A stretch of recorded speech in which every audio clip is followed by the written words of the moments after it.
Pobre Ernie Díaz. Mi madre había sido corista en producciones off-Broadway. Había emigrado de Cuba a los 17 años con mi padre. Cuando fui mayor, descubrí que corista era también un eufemismo para prostituta. No sé si ella lo era o no. Me gustaría creer que no. No porque sea vergonzoso, sino porque algo sé de lo que es entregar tu cuerpo a alguien cuando no quieres hacerlo. Y espero que ella no haya tenido que hacer eso. Yo tenía 11 años cuando ella murió de neumonía. Obviamente, no tengo muchos recuerdos suyos, pero sí recuerdo que olía a vainilla barata y que hacía un caldo gallego delicioso. Nunca me llamó Evelyn, solo mija, lo que me hizo sentir muy especial, como si yo fuera suya y ella mía. Por encima de todas las cosas, mi madre quería ser estrella de cine. Estaba convencida de que si lograba entrar al mundo de las películas, podría sacarnos de ahí y alejarnos de mi padre. Yo quería ser como ella. Muchas veces he deseado que, en su lecho de muerte, hubiera dicho algo conmovedor, algo que pudiera llevar siempre conmigo. Pero no supimos lo enferma que estaba hasta que todo terminó. Lo último que dijo fue: dile a tu padre que estaré en cama. Después de su muerte, yo lloraba sola en la ducha, donde nadie podía verme ni oírme, donde no podía distinguir dónde terminaban mis lágrimas y empezaba el agua. No sé por qué hacía eso, solo sé que, al cabo de unos meses, pude ducharme sin llorar. Y luego, el verano posterior a su muerte, empecé a desarrollarme. Mis pechos empezaron a crecer y no paraban. A mis 12 años tuve que hurgar entre las cosas de mi madre para ver si encontraba un sujetador que me sirviera. El único que encontré estaba demasiado pequeño, pero me lo puse de todas formas. Cuando cumplí 13 años, medía 1,73 m, tenía el cabello castaño oscuro y brillante, piernas largas, piel morena clara y unos pechos que estiraban los botones de mis vestidos. Los hombres me miraban cuando caminaba por la calle y algunas chicas de mi edificio ya no querían estar conmigo. Me sentía sola, sin madre, con un padre violento, sin amigos y con una sexualidad en mi cuerpo para la cual mi mente no estaba preparada. El cajero de la tienda de la esquina era un chico llamado Billy. Tenía 16 años y era el hermano de la chica que se sentaba a mi lado en el colegio. Un día de octubre fui a la tienda a comprar caramelos y me dio un beso. Yo no quería que me besara. Lo empujé para apartarlo, pero me aferró del brazo. «Vamos, no seas así», me dijo. El local estaba vacío, sus brazos eran fuertes. Me sujetó con más fuerza, y en ese momento supe que iba a quitarme lo que quería, se lo permitiera yo o no. Así que tenía dos opciones. Podía hacerlo gratis o podía hacerlo a cambio de caramelos. Durante los siguientes 3 meses, me llevé lo que quería de aquella tienda y a cambio lo veía todos los sábados por la noche y le permitía quitarme la camiseta. Nunca sentí que tuviera mucha alternativa en ese asunto. Que me desearan significaba que tenía que satisfacer. Al menos así lo veía por entonces. Recuerdo que me dijo, en la oscuridad de la trastienda testada, con mi espalda contra un cajón de madera: «Tienes poder sobre mí». Se había convencido de que yo tenía la culpa de que me deseara, y yo le creía. Mira lo que le hago a estos pobres chicos, pensaba. Pero al mismo tiempo, ese es mi valor, ese es mi poder. Por eso cuando me dejó, porque se aburrió de mí, porque había encontrado a otra que lo entusiasmaba más, sentí un profundo alivio y una sensación muy real de fracaso. Había otro chico así, para quien me quitaba la camiseta porque creía que era mi deber, hasta que caí en la cuenta de que podía ser yo quien eligiera. Yo no quería a cualquiera, ese era el problema. Para decirlo sin rodeos, empecé a descubrir mi cuerpo rápidamente. No necesitaba a los chicos para sentirme bien, y esta comprensión me dio un gran poder. No me interesaba a nadie desde lo sexual, pero sí quería algo. Quería irme lejos de Hell's Kitchen. Quería irme de mi apartamento, lejos del aliento a tequila y la mano pesada de mi padre. Quería alguien que me cuidara. Quería una casa bonita y dinero. Quería escapar, irme lejos de mi vida. Quería ir a donde mi madre me había prometido que llegaríamos algún día. Hollywood tiene algo. Es un lugar, pero también es un sentimiento. Si huyes ahí, puedes dirigirte hacia el sur de California, donde siempre brilla el sol y hay palmeras y naranjos en lugar de edificios sucios y aceras llenas de mugre. Pero también huyes hacia la vida tal como la muestran las películas. Huyes hacia un mundo que es moral y justo, donde los buenos ganan y los malos pierden, donde el dolor al que te enfrentas solo es un esfuerzo que te hará más fuerte, para que al final tu victoria sea aún mayor. Me llevaría varios años darme cuenta de que la vida no es más fácil tan solo porque sea más glamurosa, pero no habrías podido convencerme de eso a mis 14 años. Entonces me puse mi vestido verde favorito, el que ya empezaba a quedarme pequeño, y llamé a la puerta del muchacho que, según me habían dicho, sería Hollywood. Por su expresión, me di cuenta de que Ernie Díaz se alegró de verme, y por eso cambié mi virginidad por un billete a Hollywood. Ernie y yo nos casamos el 30 de enero de 1953, y pasé a ser Evelyn Díaz. Por entonces, yo tenía apenas 15 años, pero mi padre firmó los papeles. Tengo que creer que Ernie sospechaba que yo era menor de edad, pero le mentí descaradamente y se conformó con eso. No era feo, pero tampoco muy leído ni muy simpático. No iba a tener muchas posibilidades de casarse con una chica hermosa. Creo que él lo sabía. Creo que lo sabía hasta el punto de aprovechar la oportunidad cuando se le presentó. Algunos meses más tarde, Ernie y yo subimos a su Plymouth 49 y fuimos rumbo al oeste. Nos alojamos en la casa de unos amigos suyos mientras él empezaba a trabajar como asistente de operador. Pronto ahorramos lo suficiente para mudarnos a un apartamento. Estábamos en la calle Detroit y Delamport. Yo tenía ropa nueva y el dinero alcanzaba para hacer carne asada los fines de semana. Supuestamente, yo debía terminar el instituto, pero Ernie no iba a revisar mis boletines de calificaciones y yo sabía que el colegio era una pérdida de tiempo. Había ido a Hollywood a hacer una sola cosa y la haría. En lugar de ir a clase, todos los días iba a almorzar al Café Formosa y me quedaba hasta la happy hour. Había reconocido el lugar por las revistas de cotilleos. Sabía que allí iban los famosos. Estaba justo al lado de un estudio de cine. El edificio rojo con letras cursivas y toldo negro pasó a ser el sitio al que iba todos los días. Sabía que era una táctica pobre, pero era la única que tenía. Si quería ser actriz, alguien tenía que descubrirme. Y no estaba segura de cómo podía lograr eso, salvo frecuentar los lugares en los que podía encontrar gente del cine. Por eso iba allí todos los días para tomarme una Coca-Cola. Lo hice con tanta frecuencia y durante tanto tiempo, que llegó un momento en que el barman se hartó de fingir que no sabía que estaba jugando yo. «Mira», me dijo como a las 3 semanas, «si quieres quedarte aquí sentada a esperar que aparezca Humphrey Bogart, allá tú, pero tendrás que hacer algo útil. No voy a dejar que ocupes un asiento tanto tiempo solo por un refresco». Era un hombre mayor, de unos 50 años, pero tenía el cabello oscuro y abundante. Las arrugas de su frente me recordaban a mi padre. «¿Qué quiere que haga?», le pregunté. Me preocupaba un poco que quisiera pedirme algo que yo ya le había entregado a Ernie, pero me dio un bloc y me dijo que empezara a tomar pedidos. Yo no tenía ni idea de cómo ser camarera, pero no pensaba decírselo. «De acuerdo», le respondí. «¿Por dónde empiezo?». Señaló las mesas y la fila apretada de reservados. «Aquella es la mesa 1. Cuenta a partir de ahí y sabrá los demás números». «De acuerdo», dije. «Entendido». Me levanté del taburete y empecé a dirigirme a la mesa 2, donde había 3 hombres de traje conversando con los menús cerrados.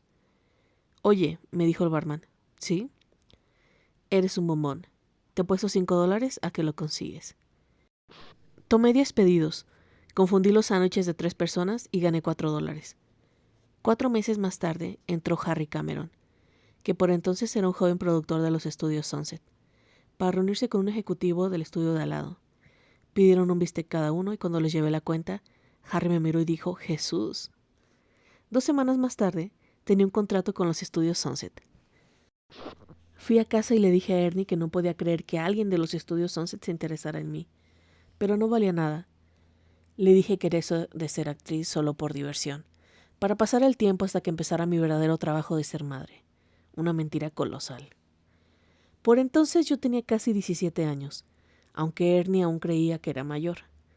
Estábamos a finales de 1954 y todas las mañanas me levantaba e iba a los estudios Sunset. No tenía el más ínfimo conocimiento de actuación, pero estaba aprendiendo. Trabajé como extra en un par de comedias románticas. Tuve un pequeño papel en una película de guerra. ¿Y por qué no habría de hacerlo? Eso era lo que tenía que decir. Hacía de enfermera que atendía a un soldado herido. En la escena, el médico acusaba al soldado de coquetear conmigo y yo replicaba, ¿y por qué no habría de hacerlo?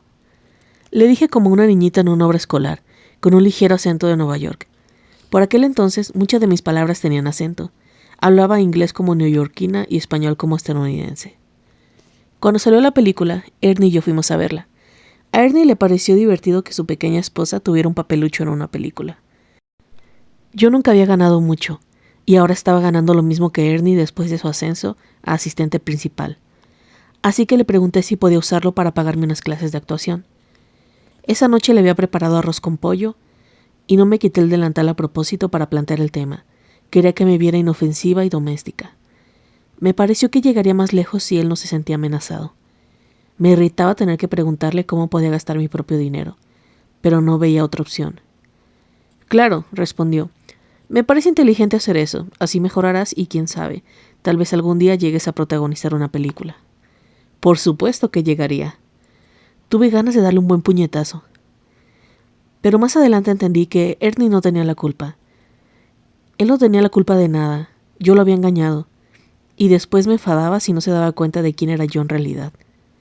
6 meses más tarde, era capaz de decir una frase con sinceridad. No era una gran actriz, pero sí lo suficientemente buena. Había participado en 3 películas más, todos papeles de una sola aparición. Me enteré de que buscaban gente para el papel de la hija adolescente de Stu Cooper en una comedia romántica, y decidí que lo quería. Entonces hice algo que muy pocas actrices de mi nivel se habían atrevido a hacer. Llamé a la puerta de Harry Cameron. «Evelyn», dijo sorprendido de verme. «¿A qué debo el placer de esta visita?» «Quiero el papel de Caroline», le dije. Harry me indicó que me sentara. Era puesto para ser ejecutivo. La mayoría de los productores eran gordos y muchos estaban quedándose calvos. Pero Harry era alto y delgado. Era joven. Yo sospechaba que no me llevaba ni 10 años. Usaba trajes que le quedaban a la perfección y siempre complementaban sus ojos celestes. Tenía un aire del Medio Oeste.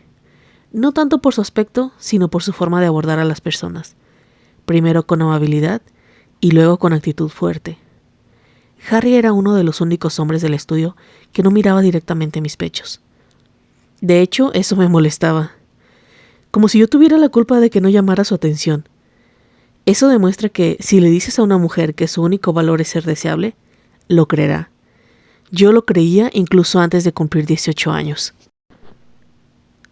No voy a mentirte, Evelyn. Ari Sullivan nunca te aprobará para ese papel. ¿Por qué no? No das el tipo. ¿Y eso qué quiere decir? Nadie creería que eres la hija de Stu Cooper. Pero podría serlo. No, no podrías. ¿Por qué? ¿Por qué? Sí, quiero saber por qué. Te llamas Evelyn Díaz. ¿Y qué? No puedo ponerte en una película y tratar de que no se note que eres mexicana. Soy cubana. Para el caso es lo mismo. No era lo mismo, pero no vale la pena intentar explicárselo. Está bien, le dije. ¿Y la película con Gary DuPont? No puedes hacer un papel protagonista con Gary DuPont. ¿Por qué no? Harry me miró como preguntándose si realmente quería que me lo dijera. ¿Por qué soy mexicana?, le pregunté. Porque para la película necesitamos una chica rubia. Yo podría ser rubia. Harry me miró. Quiero ese papel, Harry, y sabes que puedo hacerlo. Soy una de las chicas más interesantes que tienes en este momento. Harry rió. Eres audaz, debo reconocerlo. La secretaria de Harry llamó a la puerta. Disculpe la interrupción, señor Cameron, pero lo esperan en Burbank a la 1. Harry miró su reloj. Hice un último intento. Piénsalo, Harry. Soy buena y puedo ser aún mejor. Pero estás desperdiciándome en esos papeluchos. Sabemos lo que haces, replicó poniéndose de pie. ¿Cómo ves mi carrera de aquí a un año, Harry? ¿Haciendo un papel de profesora que solo dice 3 líneas? Harry pasó a mi lado, abrió la puerta y salimos. Veremos, respondió. Había perdido la batalla, pero decidí ganar la guerra. Entonces, la próxima vez que vi a Ari Sullivan en el comedor del estudio, dejé caer mi bolso delante de él y, sin querer, Lo miré mientras me agachaba a recogerlo. Hizo contacto visual conmigo y después me alejé como si no quisiera nada de él, como si no tuviera idea de quién era. Una semana después, fingí que me había perdido en las oficinas ejecutivas y me topé con él en el pasillo. Era un sujeto corpulento, pero le quedaba bien. Tenía ojos pardos tan oscuros que era difícil distinguir su iris, y una sombra de barba permanente. Pero tenía una sonrisa bonita, y en eso me concentré. «Señora Díaz», me saludó. Me sorprendió y a la vez no, que supiera mi nombre. «Señor Sullivan», respondí. «Por favor, llámame Ari». «Bueno, hola Ari», dije y le rocé el brazo con la mano. Yo tenía 17 años, él 48.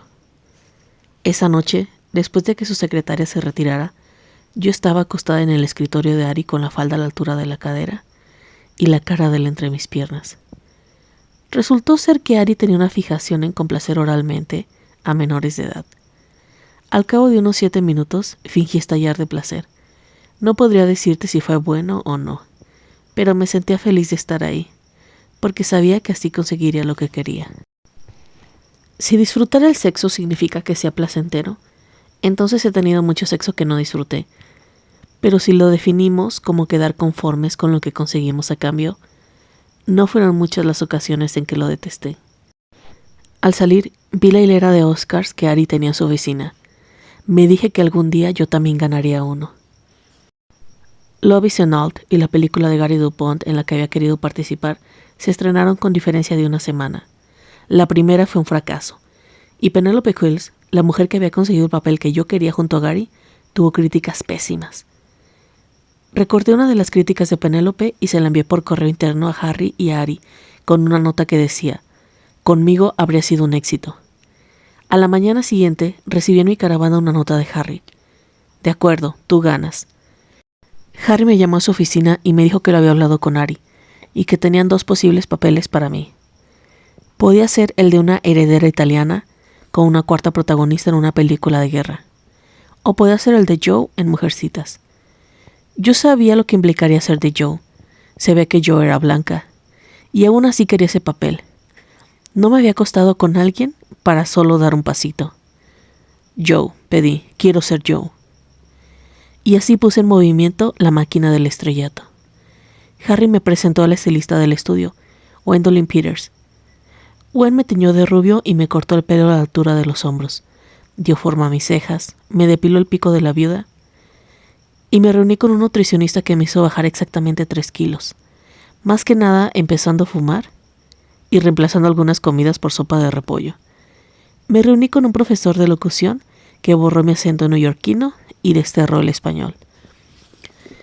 Y luego, claro, estaba el cuestionamiento de 3 páginas que tuve que completar sobre mi vida hasta entonces. ¿A qué se dedicaba mi padre? ¿Qué me gustaba hacer en mi tiempo libre? ¿Tenía mascotas? Cuando entregué mis respuestas sinceras, el encuestador lo leyó en una sentada y dijo: no, esto no sirve. A partir de ahora, tu madre murió en un accidente y te crió tu padre. Él trabajaba en la construcción en Manhattan y los fines de semana, en verano, te llevaba a Coney Island. Si alguien te lo pregunta, te gusta el tenis y la natación, y tienes un San Bernardo llamado Roger. Posé para por lo menos 100 fotos publicitarias. Yo con mi nuevo pelo rubio, mi figura más delgada y mis dientes más blancos. No te creerías las situaciones en las que me hicieron posar. Sonriendo en la playa, jugando golf, corriendo por la calle, tirada por un San Bernardo que alguien pidió prestado a una decoradora.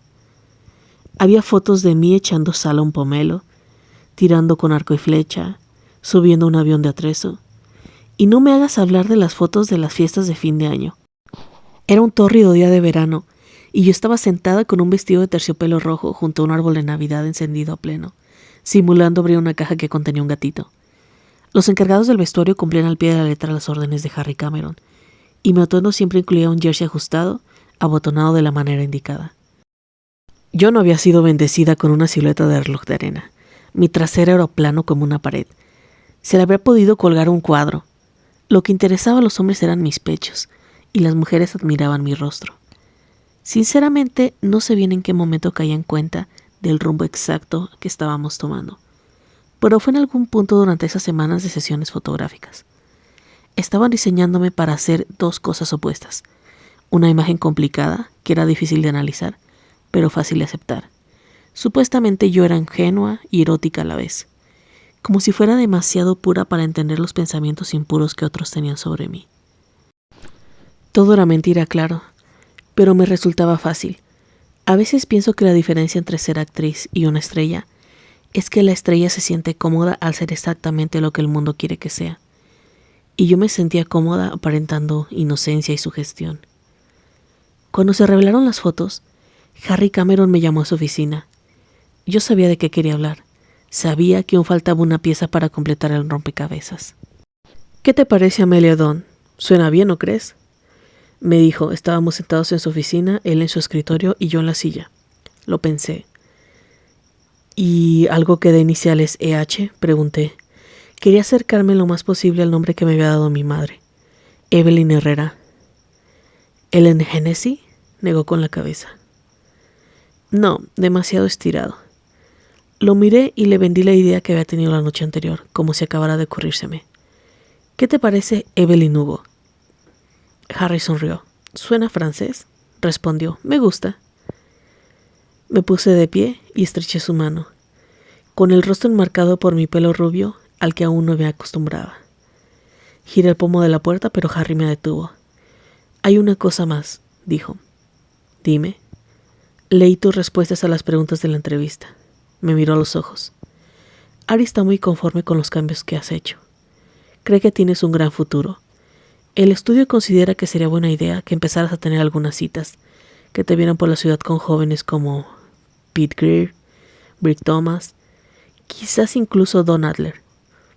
Don Adler era el actor más exitoso de Sunset. Sus padres, Mary y Roger, eran dos de las estrellas más grandes de los años 30.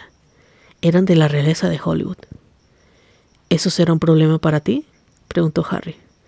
No iba a mencionar directamente a Ernie, porque sabía que no era necesario. Ningún problema, respondí. En absoluto. Harry asintió. Me entregó una tarjeta de presentación. Llama a Benny Morris, es abogado. Está en los bungalows.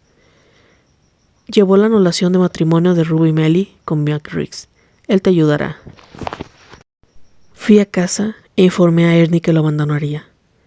Lloró durante 6 horas seguidas, y más tarde, ya de madrugada, cuando estábamos acostados, dijo: Bien, si eso es lo que quieres. El estudio le pagó una compensación, y le dejé una nota muy sentida en la que le decía cuánto me dolía dejarlo. No era cierto, pero sentía que se lo debía. Era lo mejor para terminar el matrimonio del mismo modo que había empezado, fingiendo que lo quería. No estoy orgullosa de lo que hice. No me pareció banal el modo en que lo lastimé, ni entonces ni ahora.